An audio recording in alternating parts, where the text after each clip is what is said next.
Hello students, previous ಕ್ಲಾಸಲ್ಲಿ ಒಂದು simple problem ತೋರಿಸಿದ್ದೆ 15 ಮಾರ್ಕ್ಸಿಂದು, ಏನು ಅಡ್ಜಸ್ಟ್ಮೆಂಟ್ ಇಲ್ದಲೇ ಇರೋವಂಥದ್ದು. ಇವತ್ತು ಅಡ್ಜಸ್ಟ್ಮೆಂಟ್ ಇರೋವಂಥ ಕೆಲವೊಂದು ಪ್ರಾಬ್ಲಮ್ಸ್ನ ನೋಡೋಣ. ಓಕೆ, ಇಲ್ಲಿ problem number 2. A fire occur in the premises of bad luck on 1/4/2002 and a considerable part of a stock was destroyed. ಅಂದರೆ fire occurred in the premises of bad luck ಕಂಪ್ನಿಯವರು 1/4/2002 goods ಸುಟ್ಟೋಗಿದೆ ಅಂತೆ. ಆ ಸುಟ್ಟೋಗಿರೋಂಥ goods ಅವರೆಲ್ಲ details ಹೇಳ್ತಾಯಿದ್ದಾರೆ, ಈ ಡೇಟಲ್ಲಿ goods ಸುಟ್ಟೋಗಿದೆ ಅಂತ.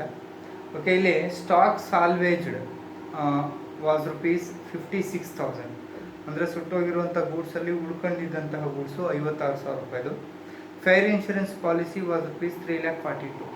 Policy ಇವ್ರು ಮಾಡಿಸಿರೋದು 3,42,000ಕ್ಕೆ ಪಾಲಿಸಿನ ಮಾಡಿಸಿದ್ದಾರೆ. ನನಗೆ you are required to ascertain the amount of fire claim from the following. Fire claim chapter ಇರೋದ್ರಿಂದ ನಾವು ಫೈರ್ ಕ್ಲೈಮನ್ನೇ ಕಂಡುಹಿಡಿಬೇಕು. ಓಕೆ, ಇಲ್ಲಿ purchase for the year 2001 ₹18,76,000. Sales for the year 2001 ₹23,20,000. Purchase from 1/1/2002 date is very important ಹೇಳ್ತಾ ಇದ್ದೀನಿ. Goods ಸುಟ್ಟೋಗಿರೋದು 1/4/2002. 2002 ಬರುವಂಥ transactions ಎಲ್ಲ ನೀವು ಮೆಮೊರಂಡಮ್ ಆಫ್ ಟ್ರೇಡಿಂಗ್ ಅಕೌಂಟಲ್ಲಿ ತಗೋಬೇಕಾಗತ್ತೆ. ಹಾಗಾದರೆ ಇಲ್ಲಿ 1/1/2002 to 1/4/2002 ₹3,64,000. Sales for the above period 48,000 ಅಂತ ಹೇಳಿ, ಸಾರಿ 4,80,000 ಅಂತ ಹೇಳಿದ್ದಾರೆ. ಅಂದರೆ ಅಬೋವ್ ಪೀರಿಯಡ್ ಅಂದರೆ ಇದಕ್ಕಿಂತ ಮೇಲ್ಗಡೆ ಇರುವಂಥ date 1/1/2002. And again stock on 1/1/2001 2,88,000. Stock on 31/12/2001 ₹4,84,000. Wages paid during the year 2001 2,50,000. Bracket comments ಮಾಡಿದ್ದಾರೆ. ಬ್ರ್ಯಾಕೆಟಲ್ಲಿ wages includes wages paid for major repairs of fixed assets ₹50,000. ನೋಡಿ, ಇಲ್ಲಿ ಮೇಜರ್ ಆ ಕಂಪ್ನಿನಲ್ಲಿರುವಂಥ ಮಿಷಿನರಿನ ರಿಪೇರ್ ಮಾಡಿಸೋದಕ್ಕೆ, ಮೇಜರ್ ರಿಪೇರ್ ಮಾಡಿಸೋದಕ್ಕೆ ಅವರು ಕೂಲಿನ ವೇಜಸ್ಸನ್ನು ಕೊಟ್ಟಿದ್ದಾರೆ. ಅದು 50,000 ರೂಪಾಯಿ ವೇಜಸ್ ಆಗಿದೆ. ಆದರೆ ಇಲ್ಲಿ ನಾವು ಗೂಡ್ಸಿಗೆ ಸಂಬಂಧಪಟ್ಟಿರೋಂಥ ಪ್ರಾಬ್ಲಮ್ ಮಾಡ್ತಿರೋದ್ರಿಂದ ಇಲ್ಲಿ ಫಿಕ್ಸ್ಡ್ ಅಸೆಟ್ಸ್ನ ರಿಪೇರ್ ಮಾಡಿಸಿರುವಂಥ ವೇಜಸ್ ಅಮೌಂಟ್ನ ನಾವು ತೊಗೊಳಂಗಿಲ್ಲ. ಅದಕ್ಕೆ ಇಲ್ಲಿ 2,50,000ಅಲ್ಲಿ ನೀವು 50,000ನ ಮೈನಸ್ ಮಾಡ್ಕೋಬೇಕಾಗತ್ತೆ. ಮೈನಸ್ ಮಾಡಿ ರಿಮೈನಿಂಗ್ 2,00,000 ಏನು ಬರುತ್ತೆ, ಆ 2,00,000ನ ಟ್ರೇಡಿಂಗ್ ಅಕೌಂಟಲ್ಲಿ ನೀವು ತೋರಿಸ್ಬೇಕು. And again wages from 1/1/2002 to 1/4/2002 ಅಲ್ಲಿ 36,000 ಇದೆ. Fire also broke out on 21/12/2001 and destroyed the stock of ₹1,00,000 which unfortunately were lost in the transit for which the insurance has not been taken and so the loss has been burdened by him. ನೋಡಿ, ಇಲ್ಲಿ ನಾವು fire insurance ಇಂದು ಮಾಡ್ತಾ ಇದ್ದೀವಿ. ಇಲ್ಲಿ fire also broke out on 21/12/2001 ಗೂಡ್ಸನ್ನು ಇವ್ರ ಕಂಪ್ನಿಯಿಂದ ಇನ್ನೊಂದು ಕಂಪ್ನಿಗೋ ಅಥವಾ ಇನ್ನೊಂದು ಸ್ಟೇಟಿಗೋ ಕಳಿಸ್ತಾ ಇದ್ರು. ಆವಾಗ ಆಕ್ಸಿಡೆಂಟಲಿ, ಅನ್ಫಾರ್ಚುನೇಟ್ಲಿ, ಅದನ್ನು ಅವ್ರು ಯಾರೂ ಎಕ್ಸ್ಪೆಕ್ಟ್ ಮಾಡಿರಲಿಲ್ಲ, ಸ್ಟಾಕು ಡೆಸ್ಟ್ರಾಯ್ಡ್ ಆಗಿಬಿಟ್ಟಿದೆ. ಅಂದರೆ 1,00,000 ರೂಪಾಯಿ ಗೂಡ್ಸು ನಾಶ ಆಗಿಬಿಟ್ಟಿದೆ. ಬಟ್ ಇಲ್ಲಿ ನಾವು ಮಾಡ್ತಾ ಇರೋದು ವೇರ್ ಹೌಸಲ್ಲಿರುವಂಥ ಗೂಡ್ಸ್ ಸುಟ್ಟೋದಾಗ ಅಥವಾ ಕಂಪ್ನಿ ಒಳಗಡೆ ವರ್ಕ್ ಮಾಡಬೇಕಾದ್ರೆ ಸುಟ್ಟೋದಾಗ ಅಂಥ ಇದಲ್ಲಾಗಿರೋ ಅಂಥದ್ದನ್ನು ನಾವು ಇಲ್ಲಿ ಏನು ಮಾಡ್ತೀವಿ, ಇದನ್ನು ನಾವು ಕ್ಯಾಲ್ಕುಲೇಟ್ ಮಾಡಿ ಫೈರ್ ಕ್ಲೈಮ್ ಎಷ್ಟು ಮಾಡಬೇಕು ಅಂತ ಕೊಡ್ತೀವಿ. ಆದರೆ ಇಲ್ಲಿ ಟ್ರಾನ್ಸಿಸ್ಟ್ ಆಗ್ತಾ ಇರುವಂಥ ಗೂಡ್ಸು ಅಂತ ಹೇಳ್ತಾ ಇದ್ದೀನಿ. ಅಂದರೆ ಇದು ಕನ್ಸೈನ್ಮೆಂಟ್ ಅಕೌಂಟು, ನೀವು ಫಸ್ಟ್ ಸೆಮ್ಮಲ್ಲಿ ಮಾಡ್ತಿರಲ್ಲ ಕನ್ಸೈನ್ಮೆಂಟ್ ಅಕೌಂಟು, ಟ್ರಾನ್ಸಿಸ್ಟ್ ಆಗಬೇಕಾದ್ರೆ ಗೂಡ್ಸ್ ಏನಾದ್ರು ನಾಶ ಆದರೆ ಅದನ್ನು ಇನ್ಶೂರೆನ್ಸ್, ಅದು ಟ್ರಾನ್ಸಿಸ್ಟಿಗೆ ಸಂಬಂಧಪಟ್ಬಿಡುತ್ತೆ. ಬಟ್ ಇಲ್ಲಿ ವೇರ್ ಹೌಸಲ್ಲಿ ಮತ್ತು ಕಂಪ್ನಿ ಒಳಗಡೆ ಇರೋವಂಥ ಗೂಡ್ಸ್ ಏನಾದರೂ ನಾಶ ಆದರೆ ನಾವು ಅದನ್ನು ಲೆಕ್ಕಾಚಾರ ಆಗ್ತಾಯಿದ್ದೀವಿ. ಅದಕ್ಕೆ ಇದನ್ನು ನೀವು 1,00,000 ನೀವು ಬಿಟ್ಬಿಡ್ಬೇಕಾಗುತ್ತೆ, ತೊಗೊಳಂಗಿಲ್ಲ. ಅದು ನೀವು ಕನ್ಫ್ಯೂಷನ್ ಆಗಲಿ ಅಂತಲೇ ಅಡ್ಜಸ್ಟ್ಮೆಂಟ್ ಕೊಟ್ಟಿರ್ತಾನೆ. Okay, there was a practice in the concern to value the stock at is very important. Stock at cost less ಅಂತ ಕೇಳಿದ್ದಾನೆ. stock at cost less, but all of a sudden this practice was changed and stock on 31/12/2001 has been valued at cost plus 10% ಅಂತ ಹೇಳಿದೆ. ಅಂದರೆ first stock ಏನಿತ್ತು ಅದು less 10% ಆಗಿದೆ. ಕಂಪ್ನಿಗೆ ತುಂಬ burden ಆಗ್ತಾ ಇತ್ತು. ಅವ್ರು ಏನೇ ಮ್ಯಾನುಫ್ಯಾಕ್ಚರ್ ಮಾಡಿದ್ರು 10% ಅಷ್ಟು ಸ್ಟಾಕ್ ಉಳ್ಕೊತ ಹೋಗ್ತಾ ಇತ್ತು. ಬಟ್ ಆದರೆ ಖಾಲಿ ಆಗ್ತಾ ಇತ್ತು. ಇವತ್ತು ಇಲ್ಲಿ ಅದೇ ಸಡನ್ಲಿ ಚೇಂಜಸ್ ಆಗಿದೆ. 31/12/2000 ಅಂದರೆ ವರ್ಷದ ಕೊನೆಯಲ್ಲಿ ಆಟೋಮೆಟಿಕಲಿ ಕಾಸ್ಟ್ ಏನಾಗಿದೆ 10% ರೈಸ್ ಆಗಿದೆ. ಅದಕ್ಕೆ ಇಲ್ಲಿ ನೀವು ನಾನು ಫಾರ್ಮ್ಯಾಟ್ ಕೆಳಗಡೆ ಒಂದು ನೋಟ್ ಅಂತ ಬರೆದು ಹಿಂಟ್ಸ್ ಅಂತ ಬರೆದು ಒಂದು ಕೊಟ್ಟಿದ್ದೆ. ಎಬೋ ಅಂತ ಕೊಟ್ಟರೆ, ಮೋರ್ ದೆನ್ ಅಂತ ಕೊಟ್ಟರೆ, ಮೋರ್ ಅಂತ ಕೊಟ್ಟರೆ ಅಥವಾ ಪ್ಲಸ್ ಅಂತ ಕೊಟ್ಟರೆ ನೀವು ಏನು ಮಾಡಬೇಕು ಸ್ಟಾಕಲ್ಲಿ, ಅದು ಕ್ಲೋಸಿಂಗ್ ಸ್ಟಾಕಿಗೆ ಕೇಳಿ ಓಪನಿಂಗ್ ಸ್ಟಾಕಿಗೆ ಕೇಳಿ ಅದನ್ನ ಏನು ಮಾಡಬೇಕು ಅಂತ ಒಂದು ಫಾರ್ಮುಲಾ ಬರೆದ್ಬಿಟ್ಟು ಚಿಕ್ಕದಾಗಿ ನಾನು ಆ ಫಾರ್ಮ್ಯಾಟ್ ಕೆಳಗಡೆ ಹಾಕಿದ್ದೀನಿ. ಮತ್ತು ಲೆಸ್ಸು ಅಥವಾ ಬಿಲೋ ಆರ್ ಲೆಸ್ ದ್ಯಾನ್ ಅಥವಾ ಮೈನಸ್ ಅಂತ ಕೇಳಿದ್ರೆ ಏನು ಮಾಡಬೇಕು ಅಂತ ಹಾಕಿದ್ದೀನಿ. ಇಲ್ಲಿ ಈ ಪ್ರಾಬ್ಲಮಲ್ಲಿ ಇದೇ ಅಡ್ಜಸ್ಟ್ಮೆಂಟು, ಹೊಸ ಅಡ್ಜಸ್ಟ್ಮೆಂಟ್ ಇದೆ. ಲೆಸ್ ಕಾಸ್ಟು ಕೇಳಿದ್ದೇನೆ ಮತ್ತು ಪ್ಲಸ್ ಕಾಸ್ಟು ಕೇಳಿದ್ದೇನೆ. ನಾವು ಏನು ಮಾಡಬೇಕು ಅನ್ನೋದನ್ನು ನೋಡೋಣ. ಪ್ರಾಬ್ಲಮ್ನ ತೋರಿಸ್ತಾ ಇದ್ದೀನಿ, ಸೊಲ್ಯೂಷನ್ನ ನೀಟಾಗಿ ನೋಡ್ಕೊಳ್ಳಿ. ಓಕೆ, ನಾವು ನಿನ್ನೆ ನೋಡಿದಂಗೆ 5 ಸ್ಟೆಪ್ನ ನಾವು ಇನ್ಶೂರೆನ್ಸ್ ಕ್ಲೈಮ್ ಅಮೌಂಟ್ನ ನಾವು ಫೈಂಡ್ ಔಟ್ ಮಾಡಬೇಕು ಅಂತಂದರೆ 5 ಸ್ಟೆಪ್ಪು, ಮ್ಯಾಕ್ಸಿಮಮ್ 5 ಸ್ಟೆಪ್ಸ್ನ ನಾವು ಫಾಲೋ ಅಪ್ ಮಾಡಬೇಕಾಗತ್ತೆ. ಇಲ್ಲಿ ನಾವು ಫಸ್ಟ್ನೇ ಸ್ಟೆಪ್ಪು ನಾವು ನಿನ್ನೆ ನೋಡ್ದಂಗೆ ನೀವು ಫಸ್ಟ್ನೇ ಸ್ಟೆಪ್ ನಂಬರ್ 1 ಟ್ರೇಡಿಂಗ್ ಅಕೌಂಟನ್ನು ನಾವು ಫೈಂಡ್ ಔಟ್ ಮಾಡ್ತೀವಿ. ಟ್ರೇಡಿಂಗ್ ಅಕೌಂಟನ್ನು ನಾವು ಫೈಂಡ್ ಔಟ್ ಮಾಡ್ತೀವಿ. Trading account for the year ending ಅಥವಾ ಇಯರ್ ಎಂಡೆಡ್ 31/12/2001 ಅಂದರೆ 1/1/2001ರಿಂದ 31/12/2001 ಒಳಗಡೆ ನಡೆದಿರುವಂಥ ಎಲ್ಲ ಟ್ರಾನ್ಸಾಕ್ಷನ್ಸನ್ನು ನಾವು ಟ್ರೇಡಿಂಗ್ ಅಕೌಂಟಲ್ಲಿ ತಗೊಂತೀವಿ.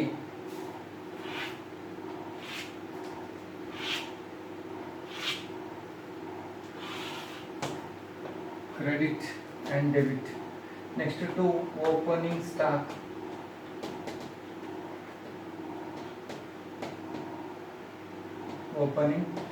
ಇಲ್ಲಿ ಓಪನಿಂಗ್ ಸ್ಟಾಕ್ ಇರೋದು 2,88,000 ಇದೆ. ಅಂದರೆ ಓಪನಿಂಗ್ ಸ್ಟಾಕ್ ಅಂದರೆ 1/1/2001 ಇರೋವಂಥದ್ದು. ಓಪನಿಂಗ್ ಸ್ಟಾಕ್ ಇರೋದು 2,88,000 ಇದೆ. ಆ 2,88,000 ನಾವು into 100 divided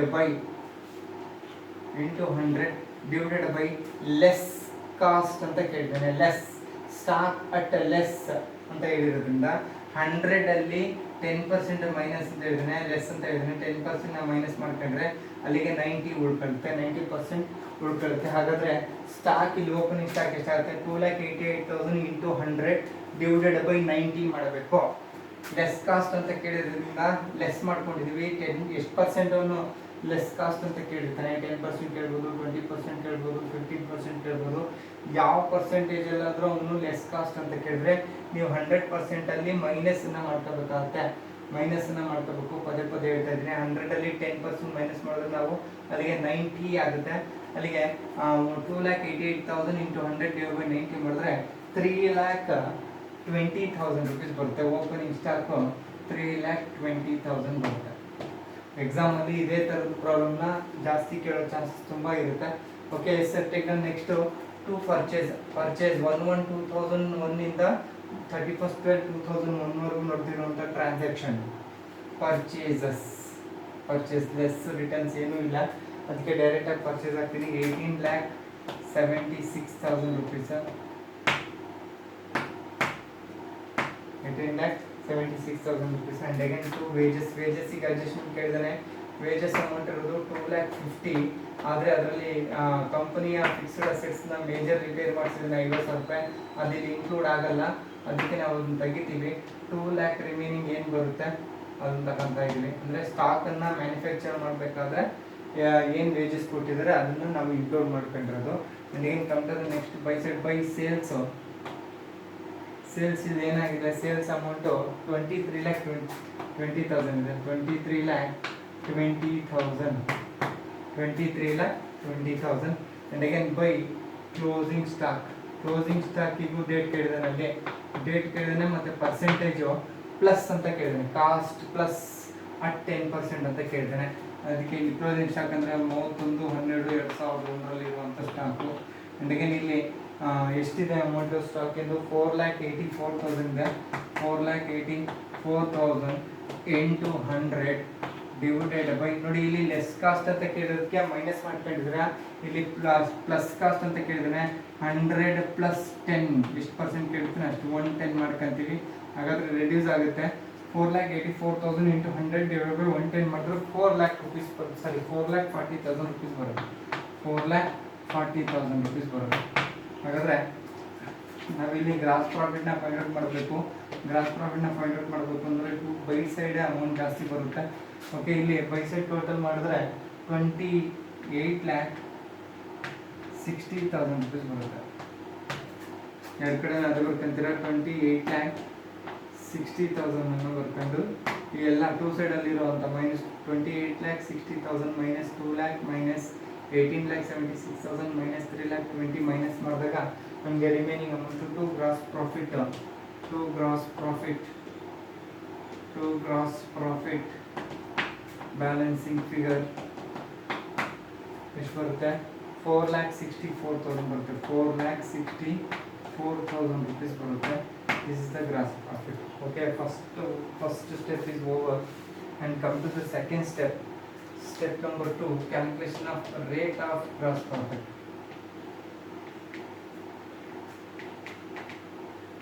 Calculation of rate of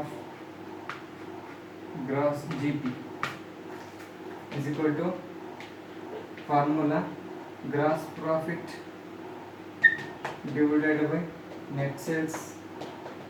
ಇಲ್ಲಿ ಸೇಲ್ಸನ್ನು ನಾವು ನೆಟ್ ಸೇಲ್ಸ್ ಅಂತ ತಗೋಬೇಕು, ಯಾಕಂದರೆ ರಿಟರ್ನ್ಸನ್ನು ಏನು ಮೈನಸ್ ಮಾಡಿಲ್ಲ, ಇಂಟು 100 ಮಾಡ್ತೀವಿ.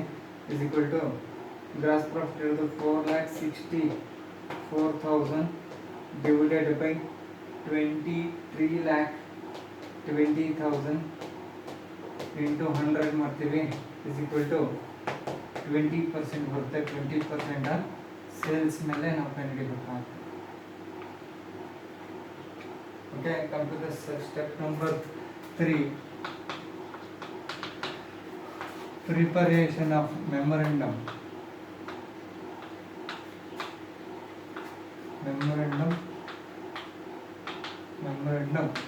trading account from ಎಲ್ಲಿಂದ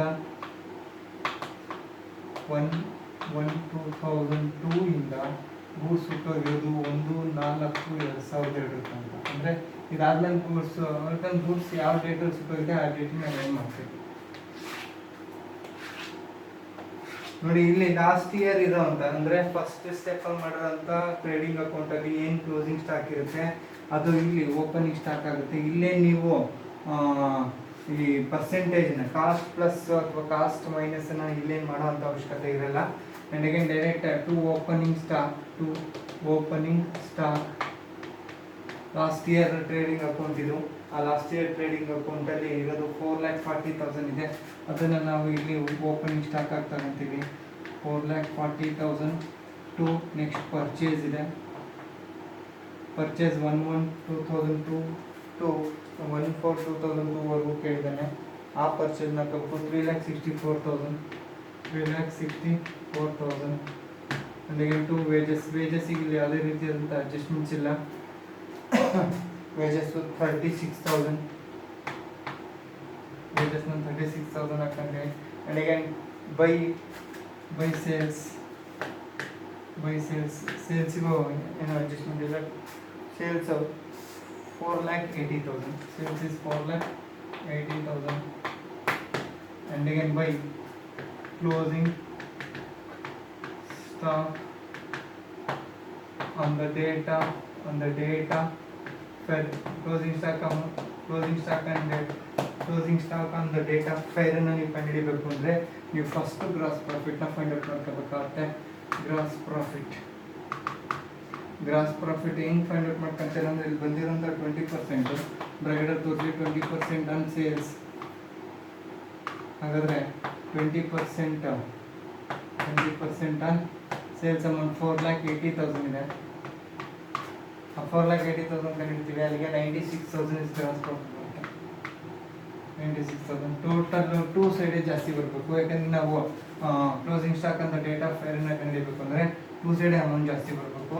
ಓಕೆ, ಇಲ್ಲಿ 9,36,000 ಬರುತ್ತೆ. 9,36,000 ಬರುತ್ತೆ. ಈ 9,36,000 ಮೈನಸ್ ಮಾಡಿದ್ರೆ 4,80,000 ಮೈನಸ್ ಮಾಡಿದ್ರೆ 4,56,000 rupees ಬರುತ್ತೆ.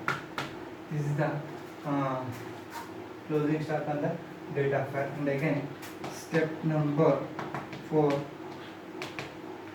calculation of actual loss. Calculation of actual loss. Actual loss na ಹೆಂಗೆ ನಡೀತೀರಾ ಗೊತ್ತು. Stock on the date of fair. Stock on the date of fair. Stock on the date of fair 4,56,000 ಕಂಡಿದ್ದೀರಾ. ಇದರಲ್ಲಿ minus salvaged value 56,000 ಇದೆ. Minus ಮಾಡ್ತೀರಾ, minus 56,000. again plus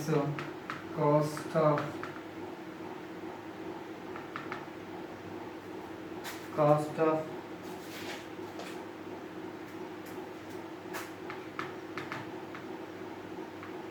extinguishing of fire. ಇದೇನಾಯಿದ್ರೆ plus ಮಾಡಬೇಕು. Plus ಮಾಡೋದಕ್ಕೆ ಇಲ್ಲಿ ಕೊಟ್ಟಿಲ್ಲ ಅಮೌಂಟು. ಅಲ್ಲಿಗೆ remaining amount is actual loss is 4 lakh. This is the actual loss. Okay, come to the last step. Step number 5, insurance claim. Policy amount on ಕೊಟ್ಟಿದ್ದಾನೆ. Policy amount into actual loss divided by stock on the date of fair equal to 3,42,000 policy amount. 3,42,000. Yes, 3,42,000 into actual loss ಕಂಡಿದ್ದೀರಾ 4 lakh. Stock on the date of fair 4,56,000 equal to policy amount is 3 lakh. Okay, ಇಷ್ಟು this are all the problem. ನೋಡಿ ಇಲ್ಲಿ ಈ problem ನಾವು ಏನು ಒಂದೇ ಒಂದು changes ಏನು ಕಂಡಿದ್ವಿ ಅಂತಂದರೆ, ನೋಡಿ ಇಲ್ಲಿ ಲೆಸ್ ಕಾಸ್ಟು ಪ್ಲಸ್ ಕಾಸ್ಟು ಇದನ್ನು ನೋಡ್ಕೊಳ್ಳಿ. ಇದೊಂದೇ ಅಡ್ಜಸ್ಟ್ಮೆಂಟ್ ಹೊಸದಾಗಿ ಬಂದಿರೋದು. ಪ್ರೀವಿಯಸ್ ಪ್ರಾಬ್ಲಮ್ ಥರನೇ ಇದೆ, ಸೇಮು. ಇವೆರಡು ಮಾತ್ರ ಚೇಂಜಸ್ ಇದೆ. ಅದೊಂದು ವೇಜಸ್ ಒಂದು ಮೇಜರ್ ರಿಪೇರ್ ಮಾಡಿಸಿರೋದು. ಈ 3 ಅಡ್ಜಸ್ಟ್ಮೆಂಟ್ನ ಹೊಸದಾಗಿ ಬಂದಿರೋದ್ರಿಂದ ಈ ಪ್ರಾಬ್ಲಮ್ ತೋರಿಸ್ತೀನಿ. ಓಕೆ, ಈಗ next remaining problem rate of gross profit ಮೇಲೆ ಇರುತ್ತೆ. ಅದು ಯಾವ ಥರ ಅಂತಂದರೆ, ಇಲ್ಲಿ 20% ಅಂತ ನಾವು ಕಂಡುಹಿಡ್ಕೊಂತೀವಿ. ಆದರೆ ಇನ್ನೊಂದು ಬೇರೆ ಪ್ರಾಬ್ಲಮ್ಗಳಲ್ಲಿ ಅವರೇ ಕೊಟ್ಟಿರ್ತಾರೆ, ಒಂದು 5 ವರ್ಷದ ಗ್ರಾಸ್ ಪ್ರಾಫಿಟ್ಗಳನ್ನ ಕೊಟ್ಟಿರ್ತಾರೆ. ನಾವು ಅದು ಅವರೇಜ್ನ ತಗೊಂಡು ಮಾಡಬೇಕು. ಆ ಥರದ್ದೊಂದು ಅಡ್ಜಸ್ಟ್ಮೆಂಟ್ ಒಂದು ಪ್ರಾಬ್ಲಮ್ ತೋರಿಸಿದ್ರೆ ಈ ಚಾಪ್ಟರ್ ರಿಲೇಟೆಡಿಗೆ ಸಂಬಂಧಪಟ್ಟಂಗೆ 3 ರೀತಿಯ ಒಂದು ಪ್ರಾಬ್ಲಮ್ ಬರುತ್ತೆ. ಪ್ರಿವಿಯಸ್ ಕ್ಲಾಸಲ್ಲಿ ತೋರಿಸಿರೋದು, ಈಗ ಕರೆಂಟ್ ಕ್ಲಾಸಲ್ಲಿ ತೋರಿಸಿರೋದು, ಈಗ ನೆಕ್ಸ್ಟು ನಾಳೆ ಒಂದು ಕ್ಲಾಸಲ್ಲಿ ತೋರಿಸ್ತೀನಿ ಇನ್ನೊಂದು ಥರದ್ದು. ಅದೊಂದು ಪ್ರಾಬ್ಲಮ್ ಮಾಡಿದ್ರೆ ಇಲ್ಲಿಗೆ ಈ ಚಾಪ್ಟರ್ಗೆ ಸಂಬಂಧಪಟ್ಟಂಥ ಅಡ್ಜಸ್ಟ್ಮೆಂಟ್ ಇರುವಂಥ ಡಿಫ್ರೆಂಟ್ ಪ್ರಾಬ್ಲಮ್ಸು ಕ್ಲಿಯರ್ ಆಗುತ್ತೆ. ಇನ್ನು ಮುಂದಕ್ಕೆ ಒಂದು 20 ಪ್ರಾಬ್ಲಮ್ಸ್ನ ನಾನು ನಿಮಗೆ PDF ಮಾಡಿ ವರ್ಡಲ್ಲಿ ಕಳಿಸ್ತೀನಿ. ಆ ಪ್ರಾಬ್ಲಮ್ಸ್ನ ನೀವು ವರ್ಕ್ ಮಾಡಿ. ಏನಾದರೂ ಕನ್ಫ್ಯೂಷನ್ಸ್ ಆದರೆ ನನಗೆ ಕಾಲ್ ಮಾಡಿದಾಗ ನಾನು ಕ್ಲಿಯರ್ ಮಾಡ್ತೀನಿ. ಇಲ್ಲಾಂದರೆ ಇಲ್ಲೇ ಸರಿ ಕ್ಲಾಸನ್ನು ಮಾಡಿ ಅಪ್ಲೋಡ್ ಮಾಡ್ತೀನಿ. Okay, thank you.